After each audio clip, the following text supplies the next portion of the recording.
E agora voulles ler, se me permiten, un fragmento,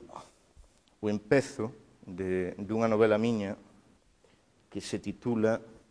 As galeras de Normandía, que é unha novela malísima, xa lle lo adianto, pero que é unha novela pola que eu teño un cariño moi especial, porque é a novela na que están as voces dos meus mortos e a súa visión do mundo. E este é o empezo do primeiro capítulo, que se chama Pequena Caribe, tamén chamada Caribe Menor e Corcafé. E di: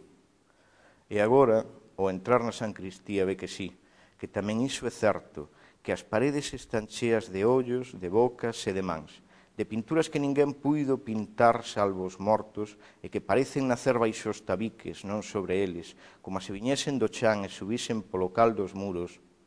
buscando algún lugar onde asomara a luz, tal vez esas xanelas en cristais, aberta ao mar de Poñente,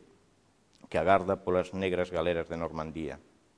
O príncipe Enrique, o bicéfalo home sempre convencido de ser o seu propio e único irmán, que chama polos navegantes do norte para que veñan sacar da desesperación a última Bretaña e con ela toda a nación, dicía a verdade. Ningunha das súas cabezas mentía, nin mentían tampouco as premonicións. Alguén conduciu alí a Santo Adrián dende Escandoi, polas rodeiras dos carros e polo fondo dos canos, entre a lama e as pedras e pola erva fría, as espidas almas dos defuntos que aínda penaban no clausurado e condenado cemiterio da Comisión de Sanidade Parroquial, esas sombras de balantes que non atenderan en vida o requerimento de peregrinar ata onde o océano acolle os días, o derradeiro lugar no que os vixías enviados polo Estado Maior de Caldaloba esculcan o horizonte, soñando coas velas normandas que non chegan e con ascender a cabos ou a sarxentos ou a subtenentes segundo as titulacións e os casos, mentre se pon o sol.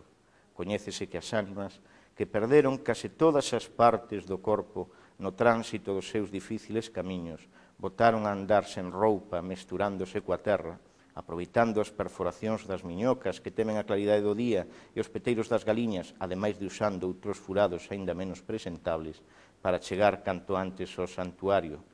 e non só por devoción e arrepentimento, nin porque se estivesen apurando tanto, sino máis ben por levar as ondas do Atlántico sen demora á pequena Caribe, que non recibiu sepultura, en parte ningunha. Pensaron que quizáis o seu espírito querería desandar as augas do océano, esas augas nas que non dan aparecido os navíos de remo, volvelas cruzar de novo para así retornar á súa illa, que non está precisamente en territorio de normandos, senón nas Antillas, moi lonxe das Europas todas, e preguntábanse desa maneira, ela podería liberarse da obriga de penar na escuridade e das dominacións.